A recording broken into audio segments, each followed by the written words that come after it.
Afternoon everybody, Rich here, back again for another video for the Diecast F1 review. The first video for quite a while. I've been doing other things, but I'm back now. But anyway, here is the Jordan Mugen-Honda EJ10 from the 2000 Formula 1 World Championship, driven by Heinz Frentzen, and the model is by Mattel Hot Wheels.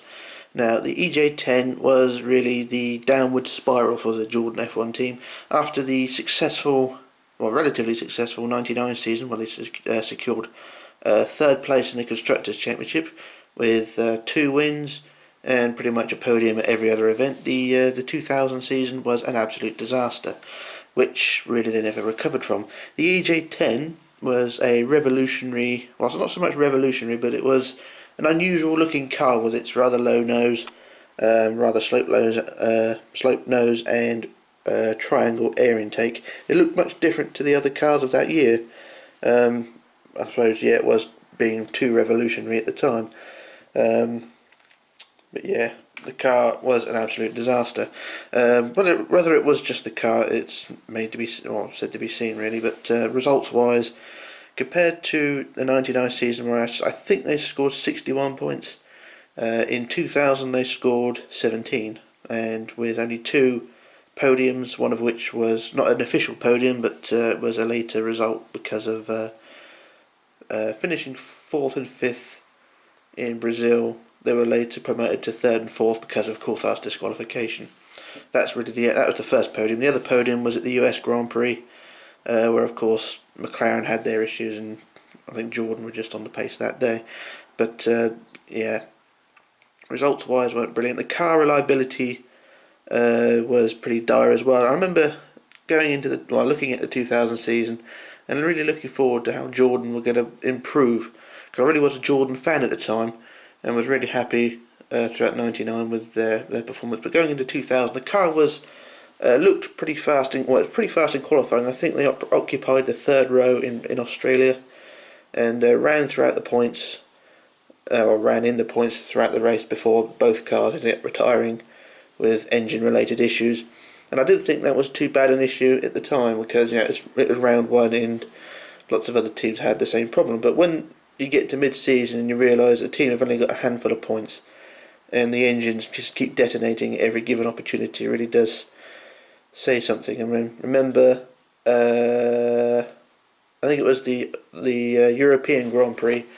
Trulli was knocked out of the race at the start. On the run down to turn 1.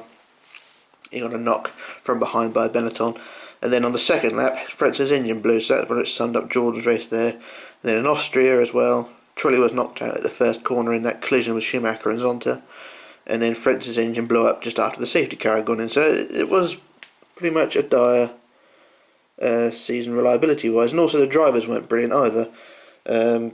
Monaco looked to be a pretty good race for the team. They were 2nd and 4th in qualifying, and were pretty much on the pace throughout the weekend until Trulli's car developed hydraulic problems and dropped out, and then Frentzen, just dawdling around, clouted the wall in a very lazy accident and knocked himself out. Also, that rather tragic accident at the Italian Grand Prix, where both cars ran into each other and caused that massive pile-up. So yeah, it wasn't a stellar season by any means, and Jordan never really recovered from it at all. Slight moments of brilliance in 2001, but the writing was on the wall really anyway. But anyway, that's the history of the car, sort of, more not much a history, more like say a blotted yearbook really. But anyway, onto the model itself. It's one of the early Mattel models, of course. It's of course the 2000 season. Mattel Hot Wheels in their 2nd Jordan, and it's not a bad model either. I know I reviewed the 99 car and that was pretty good. This one is about even as well. Has its issues, and a lot of people don't like the tyres, they don't like the way the decals are added, they don't like the general plasticness of it. But there's not a lot of plastic on it. Of course, the wings, the floor suspension, wing rail, all the things you get on most other models are plastic, and of course the body is metal,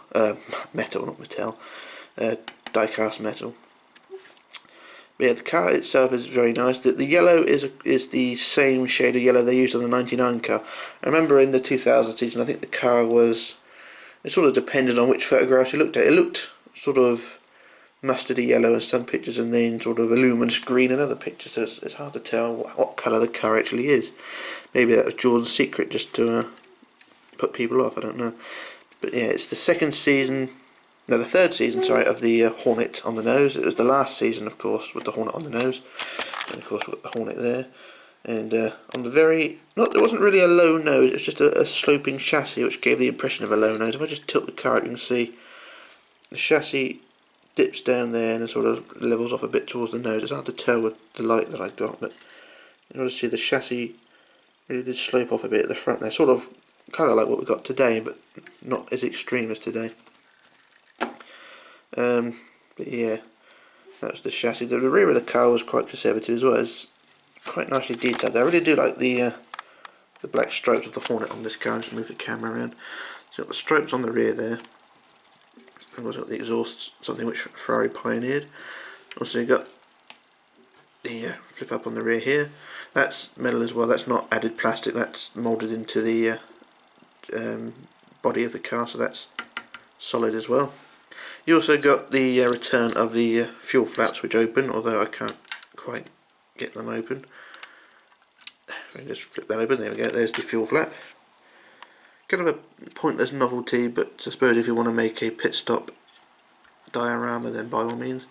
Got the driver in the car as well. That's our Frentzen's helmet there. Not big on helmet detail or the proper shape of what the helmet should look like. I'm more into the car details, but the driver itself does look pretty good. He's sitting there quite nicely, and it does look pretty good in there. And I do apologise for the light. It is of course late October, so now the natural light does tend to be a bit dodgy, so I do apologise for the light. But I have turned around so that the sun is coming in from my right, so there's a bit more light than I usually get. So detail wise we're not doing too bad. I'll just tip the car up as well. And look at the bottom here, we've got the Heinz Frentzen collection there. Of course 2000 Mattel ink, China, EJ10, 118. And of course the Hot Wheels emblem there. And here's a fairly standard bottom to the car there. And I'd say it is well, it's not my favourite models, but it is up there with the cars that I like. Although the suspension is a bit dodgy at the moment because that wheel is dragging a bit. Probably dusty table really, I need to give it a dust, so that's probably that. But I wouldn't say it's the best model, but it is one of Mattel's more stronger variants.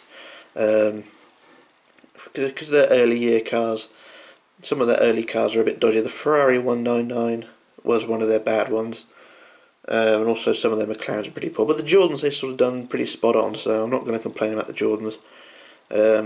Jordans, Stewarts, I think that's it really. There's a lot of their other cars were quite poor at that early part of their Formula 1 model releasing days, but there we go.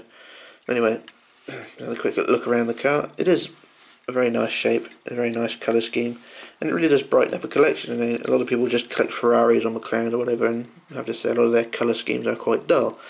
Put a Jordan amongst the collection and it really does brighten it up a bit, makes it a bit different. And look around here, very nice model it is too. I do have the box for it as well. I'll just put the car on the side, and we do have the box. That's more the inlay. That's the inlay of the box. It's cheap, tacky cardboard really. It's a bit flimsy because it's the base sits in this part here and then slides out, so that's meant to pop up like that. The box itself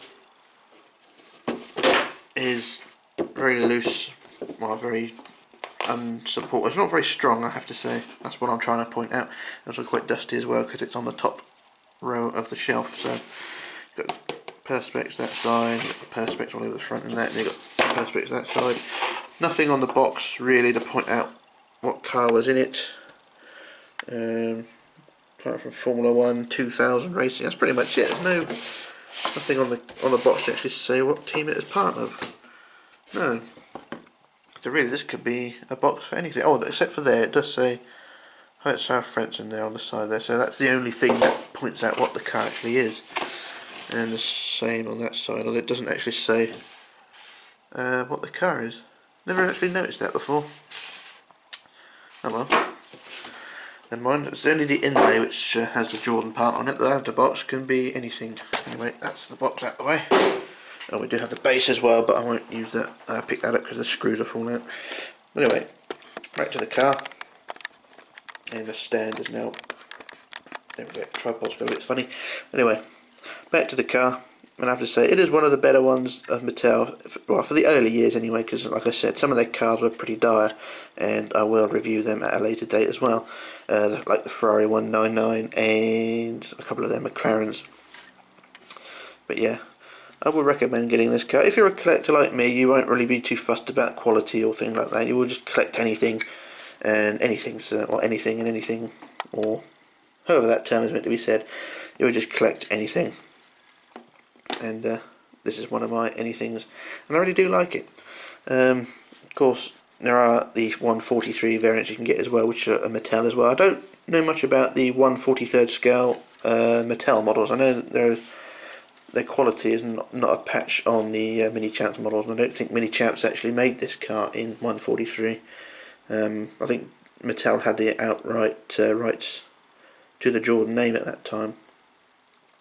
It wasn't until 2003 when Minichamps they were able to get a Jordan license again. But I could be wrong. I have to do a bit more research on that one. But anyway, there's a very nice car. Price wise, it's not a particularly rare model, so it is pretty cheap to pick up. You can probably pick it up for about £20 on eBay.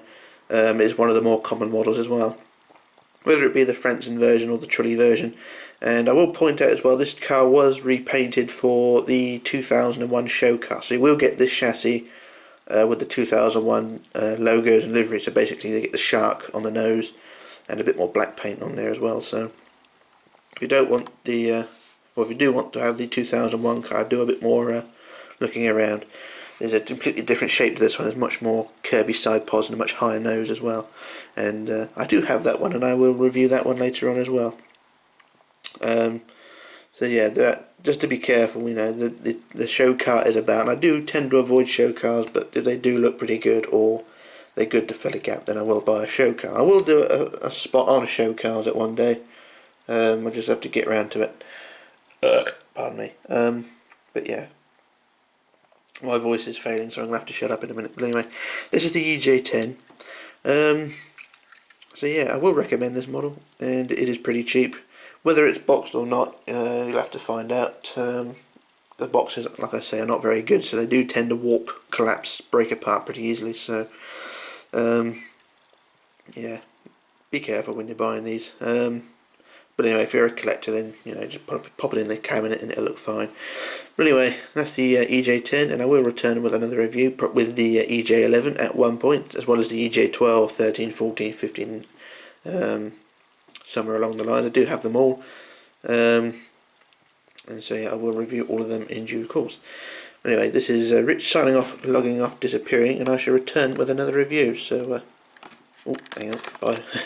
Yep, so I'll return with another review before the camera falls off the tripod, and I shall be back soon, so bye for now.